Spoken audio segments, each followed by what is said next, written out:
In today's news, a recent poll shows Thais are tired of wearing masks. The censure debate against Thai government kicks off its first day today, and the land of smiles ranks lowest in ASEAN for smiling. All this is coming up in today's program.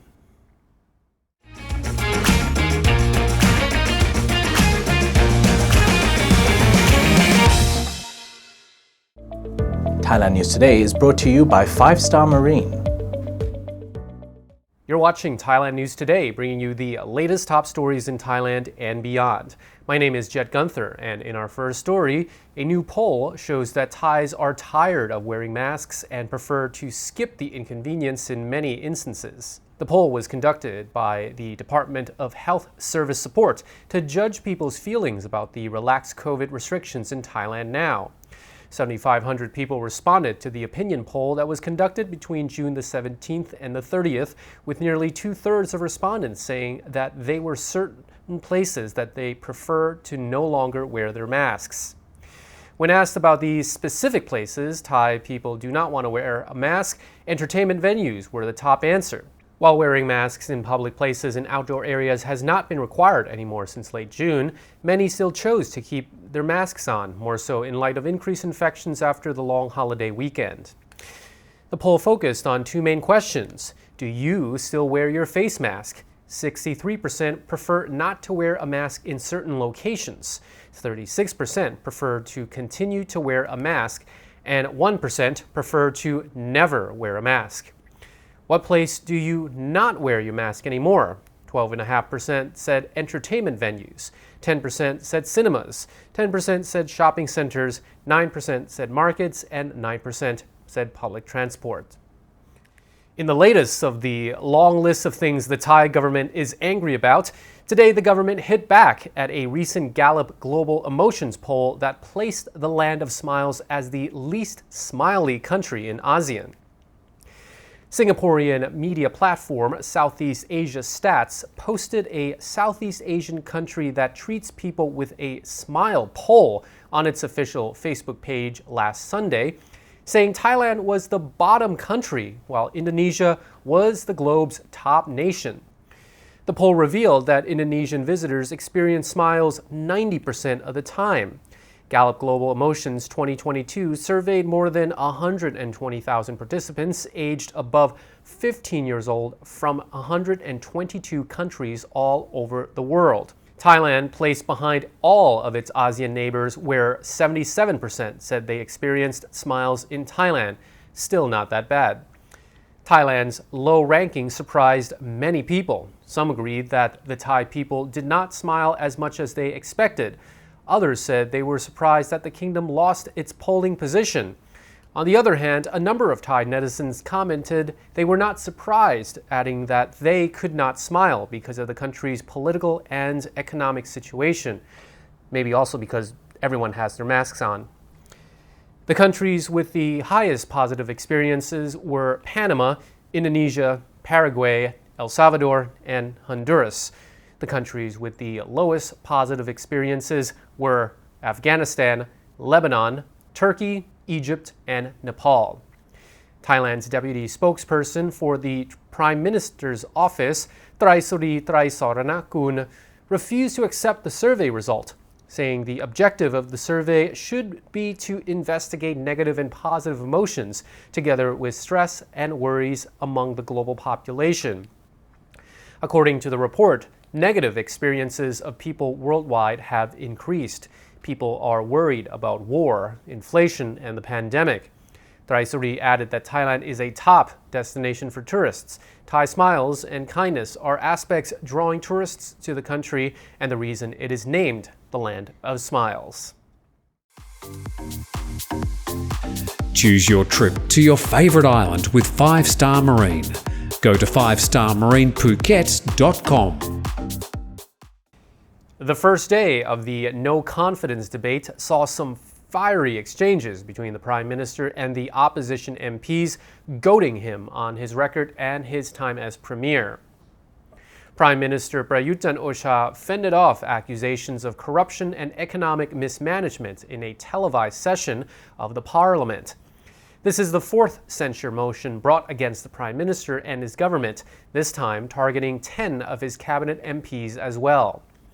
Dr. Cholanansi Gao, the MP from Nan Province and the new leader of the opposition Pheu Thai party, challenged Prayut Chan-o-cha and his government's record during the COVID pandemic in Thailand.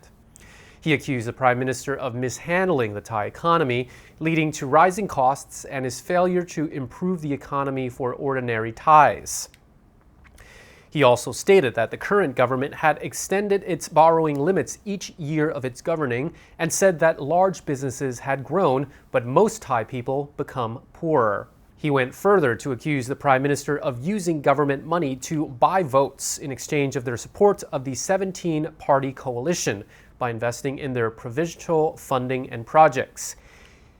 He then alleged the Prime Minister failed to understand the separation of the executive and the legislative branches of the government and therefore destroyed the fundamental principle of governance.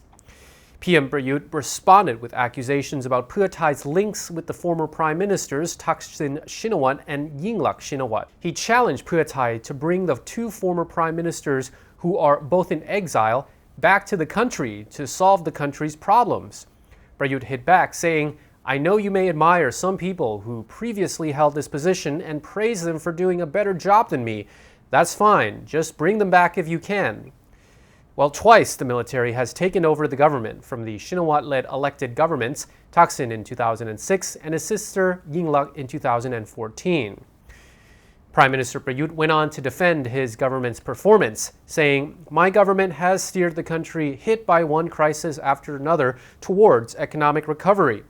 Thailand has been praised for its efforts to deal with COVID over the past 2 years, serving as a model for other countries to follow." He then spoke of the many travelers and tourists that headed back to Thailand. He said more than 2.2 million tourists have returned with 1.25 trillion baht in revenue. Prayut defended the government, saying that they had dug deep into its budget to ease the plight of people affected by economic hardship. It was also a day of attacks on the Deputy Prime Minister and Public Health Minister Anutin Charnvirakul, who had to respond to accusations that he botched the announcement of the decriminalization of the happy plant in Thailand, neglecting to change or clarify the current laws relating to the use and extent of the legalization of the plant, including recreational use. Amnesty International today accused the Myanmar military of committing war crimes by laying anti-personnel landmines in and around villages in the Karenni Khaya state. The NGO revealed they have conducted an investigation in conflict-affected parts of the state and concluded the anti-personnel landmines are inherently indiscriminate and therefore contravene international law. The landmines have been laid in and around villages in Khaya, a conflict-affected region near the border with Thailand, killing dozens of innocent people. Amnesty International's Crisis Response Deputy Director Matt Wells said the Myanmar military's use of landmines is aberrant and cruel. At a time when the world has overwhelmingly banned these inherently indiscriminate weapons, the military has placed them in people's yards, homes, and even stairwells, as well as around a church. He urged countries around the world to cut off the flow of weapons to Myanmar and support all efforts to ensure those responsible for war crimes face justice. The Karenni human rights group recorded that at least 20 civilians had been killed or seriously injured by landmines in Khaya State since June of 2021. Soldiers have placed landmines in people's yards, at the entrance of homes and outside toilets, and in at least one documented case, soldiers booby-trapped a house stairwell with a tripwire improvised explosive device. They also placed landmines on paths to rice fields. Senior crisis advisor at Amnesty International, Rauya Rage, said the military's depraved use of landmines in homes and villages will continue to have devastating effects on civilians in Khaya State for years to come. And that concludes our report from Thailand News Today. The show will be back tomorrow. Meanwhile, you're now up to date on Thaiger.